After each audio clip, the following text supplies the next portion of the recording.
Today, we're going to take a look at completing the square. To understand completing the square is to look at what happens when we square a binomial.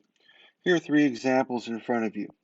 Remember that x plus 4 squared is x plus 4 times x plus 4, and you need to FOIL. Take the x to both and take the 4 to both. This becomes x squared, and then x times 4 is 4x. Take the 4 to the x, that's 4x plus 16. You get x squared plus 8x plus 16.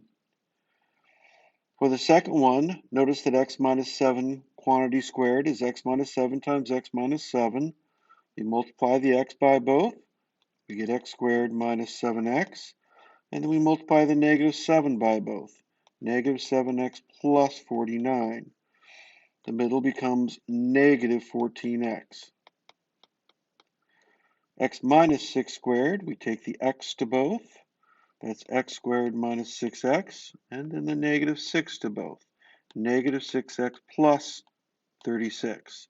And the middle becomes minus 12x. When we look at each one of these carefully, what we need to notice is that there's a relationship between the last term and the middle term, the 16 and the 8. The 49 and the negative 14. The 36 and the negative 12. Can you figure out the relationship? If you don't see it yet, look back at how we got those numbers. We took 4 times 4 to get the 16, and we took 4 plus 4 to get the 8. In the second one, we took negative 7 times negative 7 to get the positive 49, and negative 7 plus negative 7 to get the negative 14. And in the last one, we took negative 6 times negative 6 to get the positive 36, and negative 6 plus negative 6 to get the negative 12. My question to you then would be, if I gave you a polynomial that looked like this, x squared plus 10x, can you figure out what would be here to make a perfect square? Notice that if you look at the 8, it was made by 4 plus 4. If you look at the 14, it was made by negative 7 plus negative 7. If you look at the negative 12, it was made by negative 6 plus negative 6. We can get the 4 by taking half of 8. Then all we need to do is take that 4 times 4 to get 16.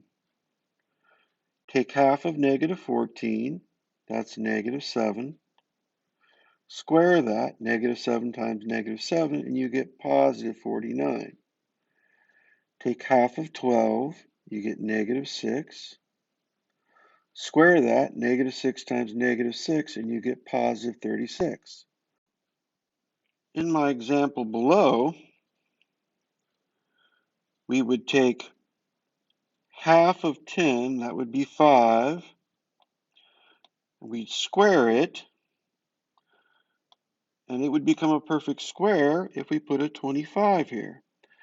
In fact, it would be x plus 5 times x plus 5, or x plus 5 squared. Another example, if I had x squared minus 16x, to make a perfect square, I would take half of the negative 16, that's negative 8, square it, and that's 64. And we'd have a perfect square if that number was 64. Notice the signs. It would be x times x. A negative times a negative would make a positive 64. And I need the two negatives in order to make that negative 16. It's x minus 8 times x minus 8. This is x minus 8 squared. Let's make perfect squares out of these polynomials. To do that, We'll take half of 6, that's 3. Square it. 3 times 3 is 9. And when we factor this, notice the factors of 9 that add to 6 are 3 and 3, and it becomes x plus 3 quantity squared. The next one, we take half of negative 18, that's negative 9. We square it. Negative 9 times negative 9 is positive 81. This becomes x minus 9 times x minus 9 because negative 9 times negative 9 is positive 81. And negative 9x and negative 9x make negative 18x when we FOIL. This is x minus 9 quantity squared. And the last one, we'll take half of negative 20, that's negative 10. We'll square it. Negative 10 times negative 10 is positive 100. This becomes x minus 10 times x minus 10. Again, notice negative 10 times negative 10 is positive 100. Negative 10x and negative 10x make negative 20x. This becomes a square x minus 10 squared. The question then becomes, how do we turn this into a process that would allow us to solve quadratic equations? This is how it's done. If we were to solve a question like this, the first thing we'd do is see if it factors. Are there any factors of 10 that subtract to 8? Factors of 10 are 1 and 10 and 2 and 5. Notice none of those subtract to 8. There's no way to make negative 8 with those factors. So that's out. What we're going to do is complete the square. To do that, the first step is to move the constant to the other side. We get x squared minus 8x equals 10. Now we're going to turn this into a perfect square. Remember the process we just went through. We'll take this number and we'll take half of it, that's negative 4, and we'll square it. Negative 4 times negative 4 is positive 16. Remember that this is an equation. We have to add it to both sides. We can't just add something to one side. So we'll add 16 to both sides. We have x squared minus 8x plus 16 equals 26. This factors because we just made a perfect square. We know that something times something makes that. It's x times x. This number times this number makes positive 16. It's either two negatives or two positives. We have a minus here, so it's two negatives. Factors of 16 that add to 8, yeah, they were 4 and 4. What we have then is x minus 4 quantity squared equals 26.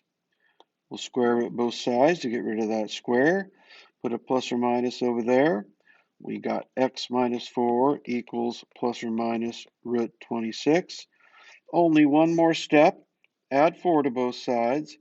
Remember what we've been doing? We're going to pop that in front of the plus or minus. And our answer becomes x equals 4 plus or minus root 26, which is two solutions. One is 4 plus the square root of 26, and the other is 4 minus the square root of 26. Here's the second example. X squared plus 4x minus 8. First, see if it factors. Factors of 8 are 1 and 8 and 2 and 4. Do any of those factors subtract to 4? No. There's no way to make positive 4 with these factors, using a positive and a negative to make that negative 8. What we're going to do then is turn this into a perfect square. The first step is to move that 8 over on the other side where it's out of the way. X squared plus 4x, we're adding 8 to both sides, equals 8. Now we're going to complete the square. We'll take this number and take half of it. That's going to be 2. We'll square it. 2 squared is 2 times 2, that's 4. We'll add 4 to both sides. We get x squared plus 4x plus 4 equals 12. This is a perfect square. It's something times something. X times x to make x squared. This number times this number makes positive 4. It's either two negatives or two positives. We have a plus here. Got to be the two positives. Factors of 4 that add to 4 are 2 and 2. What we have then is x plus 2 quantity squared equals 12.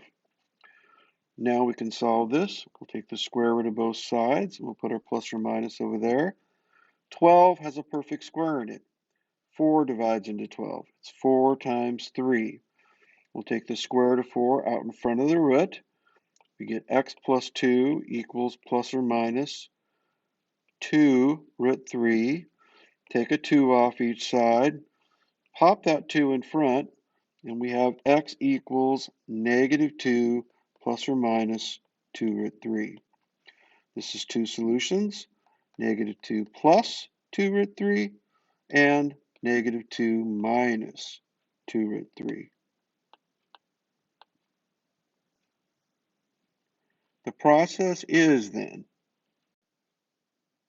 get the variables on one side of the equation and the constant, that's the negative 8, on the other. Get the variables on one side, the constant on the other. Now, I haven't mentioned this because we haven't run into it. We want to make sure the coefficient of the squared term right here is 1. Otherwise, it's difficult to make a perfect square.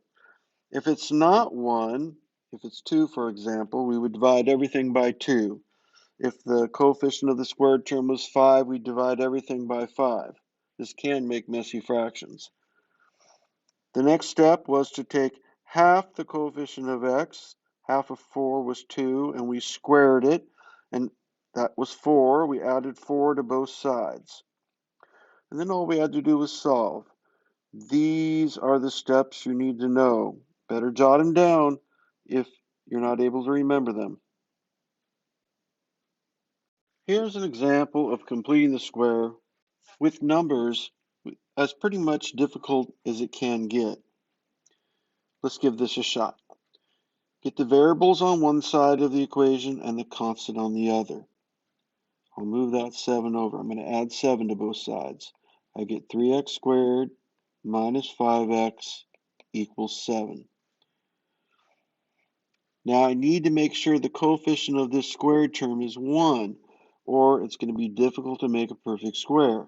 What I need to do is divide every term by 3. I'm dividing both sides by 3, which means I need to divide this by 3 and that by 3, and also the 7 by 3. That's gone.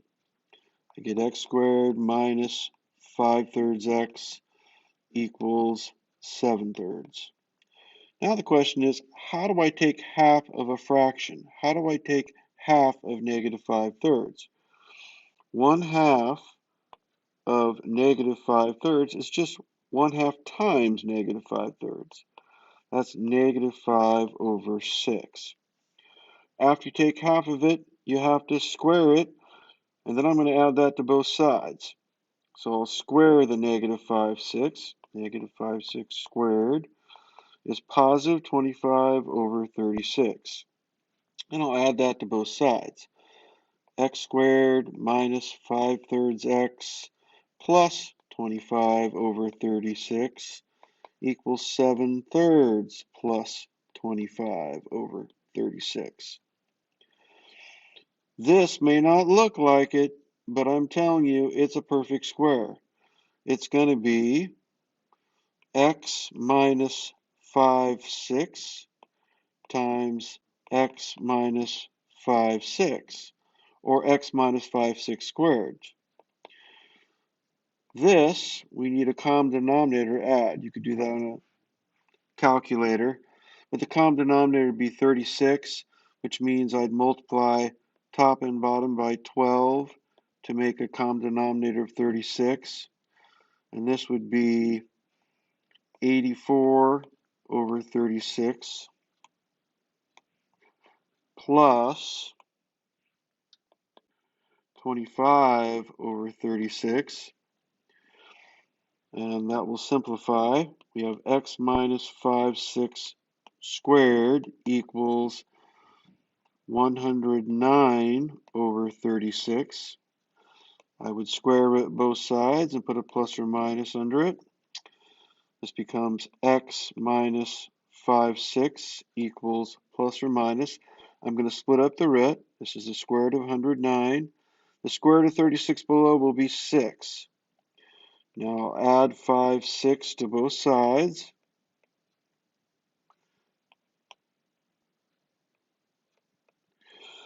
And I'm going to pop the 5/6 in front. This becomes x equals 5/6 plus or minus the square root of 109 over 6. And I'm finally there. I have a common denominator already, so I can put everything over 6. My answer is 5 plus or minus the square root of 109 over 6. And we could split that into two answers. If that scared you a bit, don't panic. Most of your questions are very quick. Remember, there are lots of examples worked out later in the video, so when you get stuck on a question, go find one like it later in the video.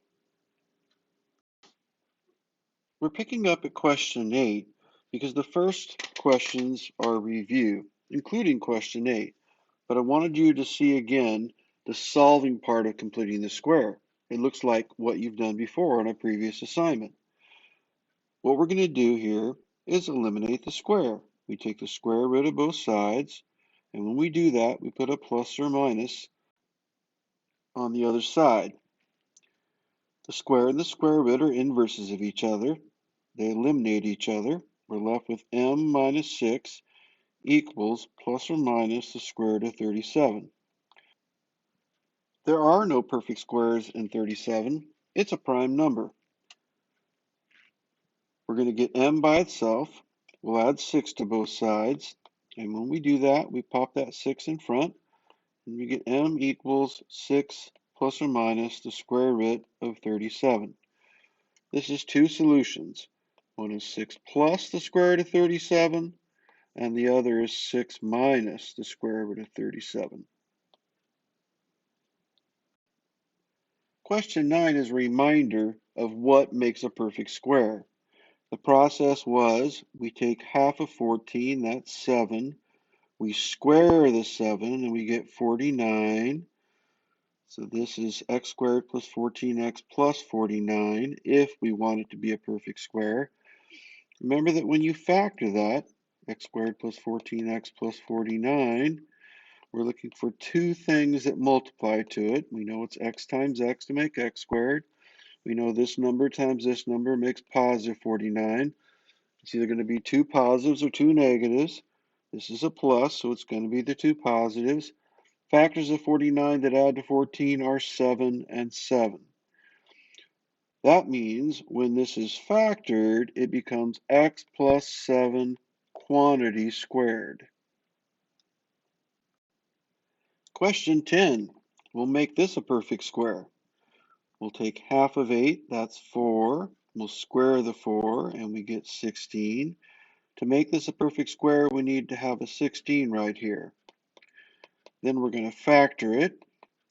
We need two things that multiply to x squared plus 8x plus 16. When we multiply, when we FOIL, we know that x times x makes x squared. We know that this number times this number makes positive 16. It's either going to be two positives or two negatives. This is a plus, so it's going to be the two positives. Factors of 16 that add to 8 are 4 and 4. It was the 4 that you squared. This is x plus 4 quantity squared.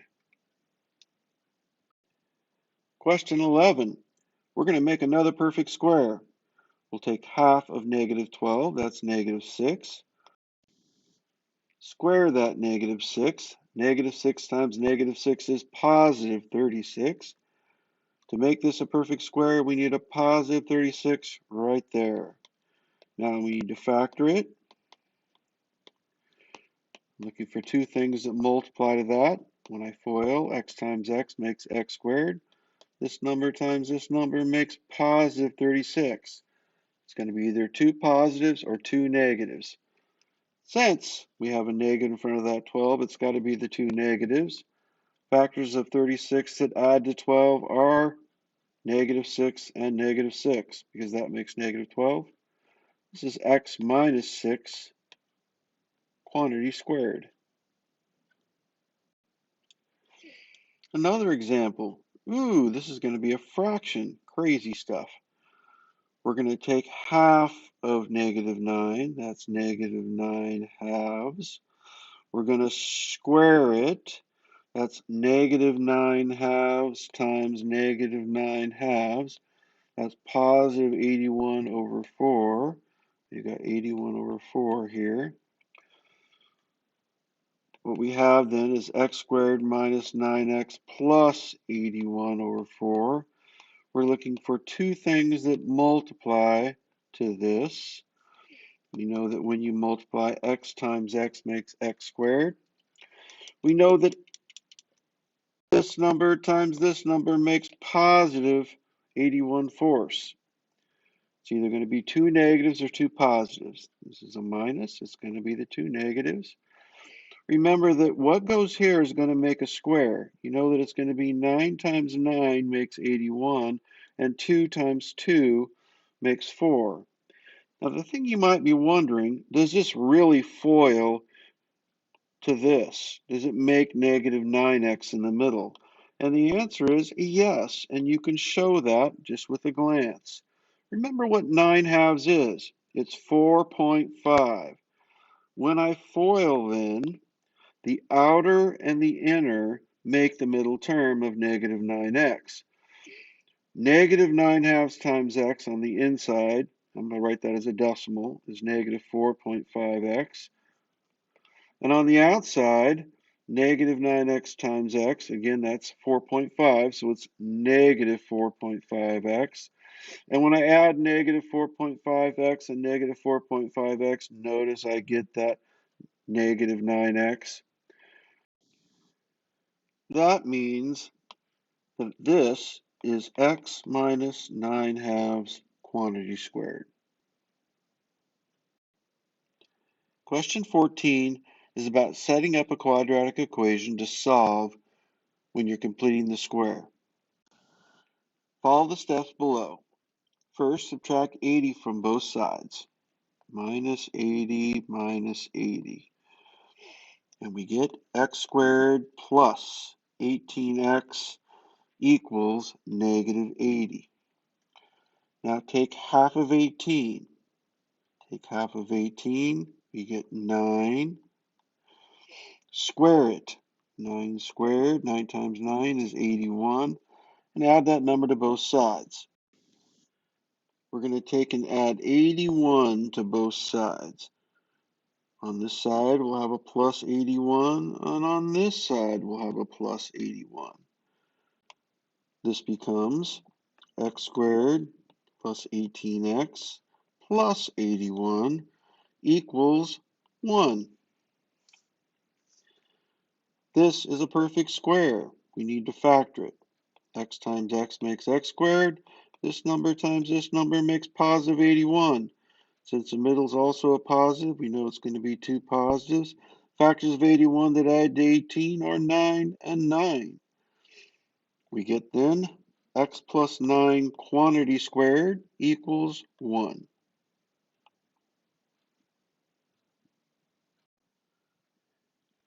Question 15. Consider this equation. Let's solve it by completing the square. The first step is we add 27 to both sides and enter our results. We're going to go plus 27 plus 27. This becomes x squared minus 6x equals 27. Now we'll take half of negative 6. Half of negative 6 is negative 3. We'll square the negative 3. That's negative 3 times negative 3, which is positive 9. And we're going to add 9 to both sides. Plus 9 plus 9. This becomes x squared minus 6x plus 9 equals 36. This factors. We know that x times x makes x squared. This number times this number makes positive 9. It's either two negatives or two positives. We have this minus here. It's going to be the two negatives. Factors of 9 that add to 6 are 3 and 3. We have x minus 3 quantity squared equals 36. Now we're going to extract the square. What that means is solve it. We're going to take the square root of both sides. On this side, we're going to put a plus or minus. There it is right there. And we have x minus 3 equals plus or minus 6. X minus 3 equals plus or minus 6. Now we're going to write the two equations we're going to solve. One is x minus 3 equals 6. The other is x minus 3 equals negative 6. We'll add 3 to both sides, and we get 9. And add 3 to both sides, and we get negative 3. The solutions are 9 and negative 3. Question 16. We're going to solve x squared plus 22x plus 120 equals 0 by completing the square. First, we'll subtract 120 from both sides. We have x squared plus 22x equals negative 120. Now we'll take half of 22. That's going to be 11. We'll square it. 11 squared is 11 times 11. That's 121. And we'll add that number to both sides. Plus 121 plus 121. X squared plus 22x plus 121 equals, and this becomes 1. This is a perfect square. X times x makes x squared. This number times this number makes positive 121. Since the middle is positive, it's going to be two positives. Factors of 121 that add to 22 were 11 and 11. We have x plus 11 quantity squared equals 1. Extract the square. We're going to take the square to both sides. X plus 11 squared equals 1. Square root, plus or minus on the other side. We get x plus 11 equals plus or minus. The square root of 1 is 1. X plus 11 equals plus or minus 1. The two equations to solve are x plus 11 equals positive 1 and x plus 11 equals negative 1. Take an 11 off each side. Our solutions are negative 10 and negative 12. 17. Another example of solving by completing the square. The first step is to subtract 77 from both sides.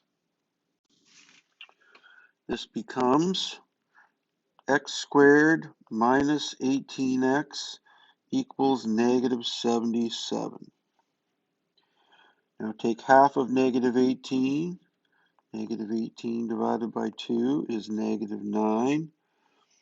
Square that. Negative 9 squared equals positive 81. And we're going to add 81 to both sides. Plus 81 plus 81. This is x squared minus 18x plus 81 equals negative 77 plus 81 is 4. There's something times something that makes this. It's a perfect square. This times that makes positive 81. It's either two negatives or two positives. We have a minus in the middle. It's going to be the two negatives. Factors of 81 that add to 18 are 9 and 9. That's x minus 9 quantity squared equals 4. Now we extract the square root, take the square root of both sides.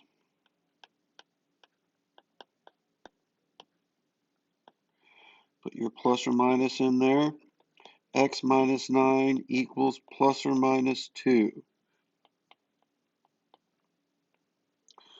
We have two equations to solve. One is x minus 9 equals positive 2. The other is x minus 9 equals negative 2. Let's add 9 to both sides. And our solutions are 11 and 7.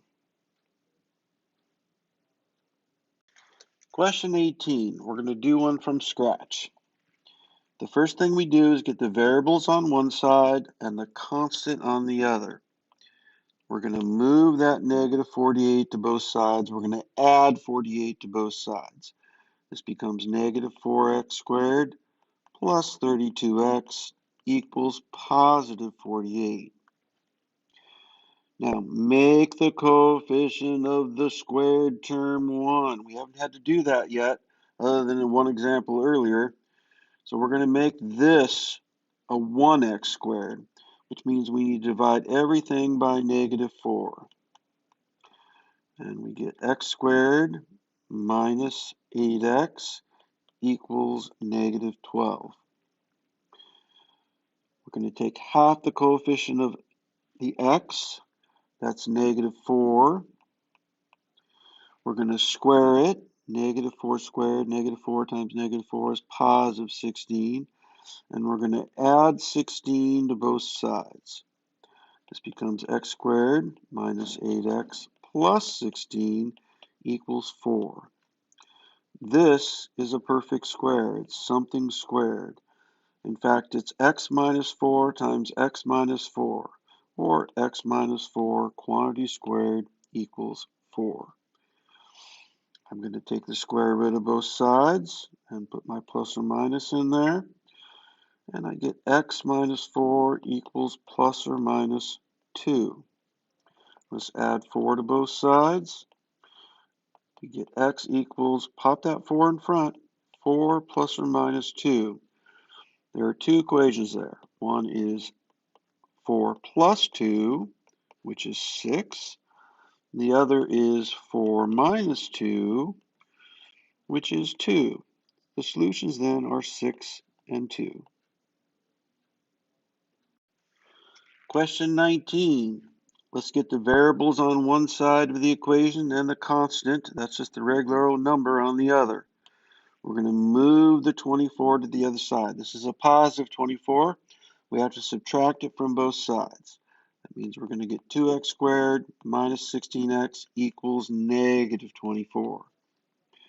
Make the coefficient of the squared term 1.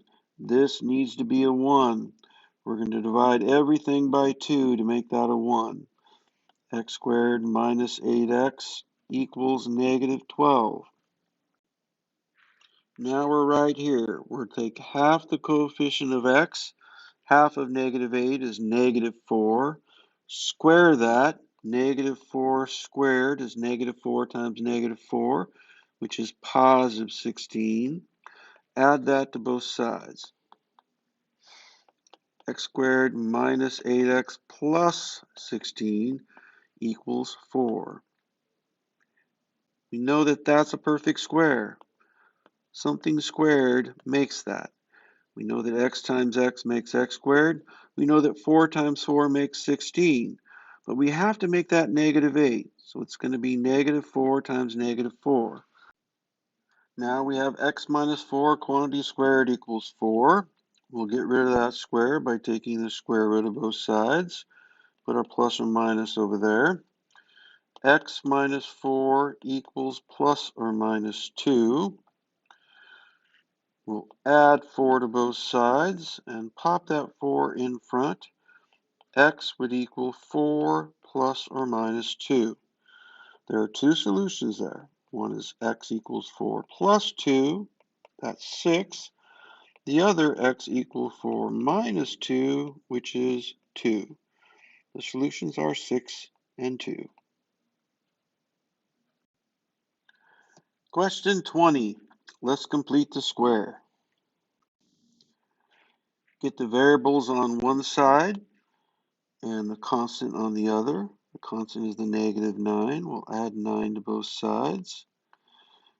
We get z squared plus 4z equals 9. We'll take the coefficient of our z, which is our x, and half of it would be 2.